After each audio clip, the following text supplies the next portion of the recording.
नमस्कार, मैं हूं पवन त्यागी। टीएमसी की सांसद महुआ मोइत्रा अब जेल जाने वाली है और ये जेल उनके अहंकार उनको लेके जाएगा। आपको पता है, मैंने कुछ दिनों पहले अभी वीडियो की है। ये जो महुआ मोइत्रा है, इनके ऊपर संसद में गिफ्ट लेकर के सवाल पूछने के आरोप लगे थे और जिसके कारण संसदीय दल की एक समिति बनी थी। उस समिति ने जांच करी थी, उसके बाद इनको दोषी पाया गया था और इनकी लोकसभा की सदस्यता रद्द की गई थी। उस सजा के बाद क्योंकि चुनाव आ गए, वापस से सांसद बन गई, लेकिन इनकी हरकतें अभी बंद नहीं हुई। हाल ही में आपको पता है कि उत्तर प्रदेश के हाथरस में एक सत्संग प्रवचन के दौरान भगदड़ मची। वहाँ 135 लोग मारे गए। जब मारे गए तो वहाँ जो प्रशासनिक अमला है वो वहाँ जांच के लिए गया। उसी में रेखा शर्मा, जो राष्ट्रीय महिला आयोग की अध्यक्षा हैं, वो भी जांच के लिए गई, क्योंकि मामला महिलाओं से भी जुड़ा हुआ है और बाबा के ऊपर महिलाओं के उत्पीड़न के आरोप भी लग रहे थे। और इस हैसियत से वो जांच करने के लिए गई कि पता चले कि वास्तविकता है क्या। अब वो गई तो उस दिन बारिश आ रही थी और जब बारिश आ रही थी तो एक पीछे उनका स्टाफ का व्यक्ति चल रहा है और उसने, संभवतः वो ड्राइवर था, उसने वो छाता तान दिया। वो अपनी साड़ी संभाल रही थी क्योंकि मामला कीचड़ का था। आपने देखा होगा, कीचड़ में कोई भी हो संभल कर चलता है और महिलाओं के लिए साड़ी पहनकर चलना एक अपने आप में एक काम बड़ा है, ऐसे समय में जब बरसात हो रही हो। लेकिन उस पर एक एक्स यूज़र ने लिख दिया, क्या रेखा शर्मा अपना छाता खुद नहीं पकड़ सकती। उसके नीचे महुआ मोइत्रा ने रेखा शर्मा के ऊपर अभद्र टिप्पणी करते हुए, मजाक बनाते हुए लिखा। उसने लिखा कि ये जो है अपने बॉस का पजामा संभालने में बहुत बिजी है। अब इसका मतलब क्या है? रेखा शर्मा राष्ट्रीय महिला आयोग की अध्यक्षा हैं और उनके ऊपर ये जिम्मेदारी है कि पूरे भारत के अंदर किसी भी महिला के ऊपर कोई अत्याचार हो, महिला का कोई उत्पीड़न कर रहा हो, महिला के कोई सम्मान को ठेस पहुंचा रहा हो, तो राष्ट्रीय महिला आयोग की अध्यक्षा होने के नाते रेखा शर्मा उसको न्याय दिलवाए। लेकिन आप सोचिए कि ये रेखा शर्मा को ही टारगेट करते हुए कह रही हैं कि वो अपने बॉस का पजामा संभालने में व्यस्त है। कौन है उनका बॉस? गृह मंत्री अमित शाह। गृह मंत्री अमित शाह पर इसका मतलब इनडायरेक्टली, बगैर नाम लिए, महुआ मोइत्रा इस तरह का आरोप लगा रही है, ये ओछी टिप्पणी कर रही है। इसी को लेकर रेखा शर्मा ने अध्यक्षा होने के नाते ही दिल्ली के पुलिस कमिश्नर को एक प्रार्थना पत्र दिया था।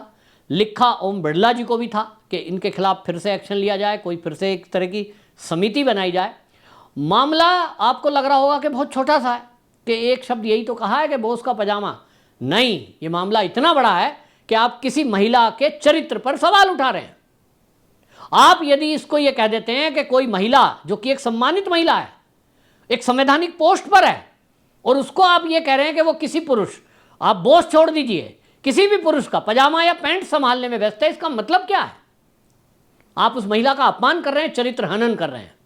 और इस मामले में सबसे पहले रेखा शर्मा ने उसको चुनौती दी, लेकिन उस चुनौती को उसने दरकिनार कर दिया महुआ मोइत्रा ने, क्योंकि उसको लगता है कि वो टीएमसी की सांसद है, इंडी गठबंधन पूरा बहुत बड़ा है और अब तो हम ताकत में हैं, हम तो संसद में हंगामा कर देंगे, हमें तो कोई पकड़ लेगा तो हम तो उसका एक फिर से मुद्दा बना देंगे। और इसलिए महुआ मोइत्रा अपने एक्स पोस्ट पर लिखती है कि जैसे ही उसको पता चलता है कि एक शिकायत दी गई है दिल्ली पुलिस कमिश्नर को, तो वो लिखती हैं, मैं जो है नादिया में हूं, जिसको गिरफ्तार करना है यहां आइए। मतलब आप मजाक बना रहे हैं कानून का, पुलिस का। तो फिर रेखा शर्मा ने इसमें एफआईआर कराई है। 5 जुलाई को ये एफआईआर दर्ज हो चुकी है। भारतीय न्याय संहिता के तहत ये दर्ज हो गई एफआईआर है और अब इसमें आपको बता दूं एक्शन होगा। भले ही 1 महीने की जेल होगी, अब ये जेल जाएगी। और आपको बता दूं, मेरे सूत्रों ने बताया है कि रेखा शर्मा जी से बात हुई है कि अगर महुआ मोइत्रा इस पर माफ़ी मांग लेती हैं तो क्या उनको आप माफ़ कर देंगी? उन्होंने कहा नहीं, बिल्कुल नहीं, क्योंकि ये ना इन लोगों की आदत बन गई है। ये जो इंडी गठबंधन के नेता हैं, इनको असल में ऐसा लगने लगा है 4 तारीख के बाद कि सरकार तो हमारी ही बनी है, मोदी तो प्रधानमंत्री बन गए बस, लेकिन हम तो जब चाहेंगे इन्हें हटा देंगे। और इनको लगता है, जैसे इनके नेताओं के बयान है ना, लालू जी कह रहे हैं अगस्त में गिर जाएगी, संजय राउत कहते हैं 6 महीने में गिर जाएगी। इनको लग रहा है आज नहीं तो कल, 2-4 दिन, महीने के अंदर ये सरकार गिर जाएगी, उसके बाद तो हमें ही आना है। जब हमें सत्ता में आना है तो फिर हमारे ऊपर जितने भी केस लगा लो, हम सब खत्म करवा देंगे। पहले तो ऐसे ही होता रहा है। ये जो अहंकार है, ये जो एटीट्यूड है, ये इन विपक्षी पार्टियों के नेताओं में सबके अंदर दिख रहा है। और इसीलिए आप देखें कि महुआ मोइत्रा का एक महिला के प्रति इस तरह का अपमानजनक टिप्पणी करना और उसके बाद उसका मजाक बनाना और ऐसा दिखाना कि उसको कानून का कोई भय ही नहीं है। तो टिप्पणी चाहे जरा सी हो या बड़ी सी हो, एक महिला का सम्मान है। अब इस मामले में एफआईआर हुई है। अब देखते हैं पुलिस इस मामले में क्या करती है। मानहानि का केस दर्ज होता है या इसमें आपराधिक धाराएं जुड़ती हैं, ये तो देखने लायक बात होगी। लेकिन इतना तय है कि महुआ मोइत्रा जेल जरूर जाने वाली है। सजा बेशक उसको 2 साल की ना हो, मैं नहीं जानता कितनी होगी, ये न्यायपालिका का काम है। लेकिन रेखा शर्मा के तेवर से ये तो साफ दिख रहा है कि उन्होंने तय कर लिया कि वो महुआ मोइत्रा को जेल भेजकर ही दम लेगी। अब ऐसा होगा तो आप देखेंगे फिर क्या होगा। ये मजाक बनाते हैं, इस तरह की बातें करते हैं, कुछ भी किसी को कह देंगे। इंडी गठबंधन के बाकी नेताओं का भी यही हाल है, जो चाहे किसी के भी बारे में ये कुछ भी बोल देंगे। टीवी डिबेट्स में आपने देखा होगा कि कांग्रेस की प्रवक्ता बैठी रहती है, तू तड़ाक की भाषा का इस्तेमाल करना, किसी को भी कुछ भी कह देना, मोदी जी के बारे में कुछ कह देना। देश के प्रधानमंत्री हैं भाई, और उसको कुछ भी बोल देते हैं। अमित शाह कम से कम महुआ मोइत्रा के तो पिता समान है, कुछ भी बोल दो। आपको लगता है कि आप जितना अपमान करेंगे उतना आप हाईलाइट होंगे, ये एक फैशन बन गया है। इंडी गठबंधन के नेताओं को ये एक होड़ सी मची हुई है, उनके दिमाग में ये फिट बैठ गया है कि मोदी और अमित शाह को टारगेट करो तो तुम हिट हो जाओगे। आपने देखा ना आम आदमी पार्टी के नेताओं को, वो कहीं भी किसी छोटे नेता पर बात नहीं करते हैं बीजेपी के, सीधा मोदी, सीधा अमित शाह, इसके नीचे बात ही नहीं करते। और इसलिए मीडिया कवरेज मिलता है।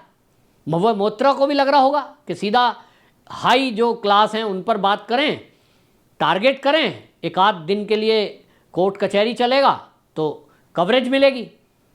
तो बोलते हैं कि साहब बदनाम हुए तो क्या, नाम तो हो रहा है।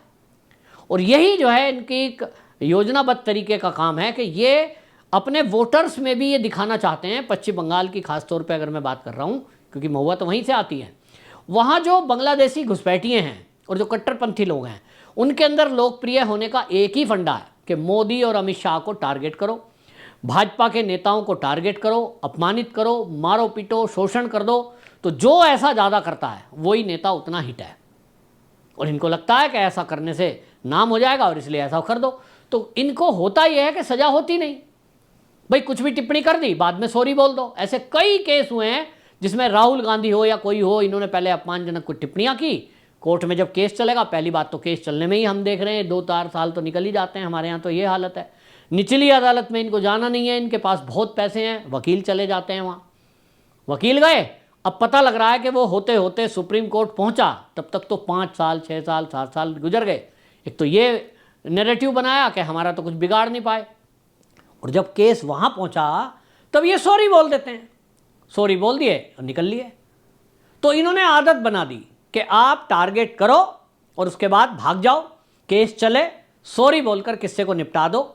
जनता में जो मैसेज देना है वो तो पहुंचा दिया कि महुआ मोइत्रा भारतीय जनता पार्टी के किसी लीडर से नहीं डरती, महुआ मोइत्रा अमित शाह को बेइज्जती कर देती है, वो कुछ समझती नहीं है, कड़ी टक्कर देने वाली, ऐसा ऐसा शब्द भी लिखते हैं लोग।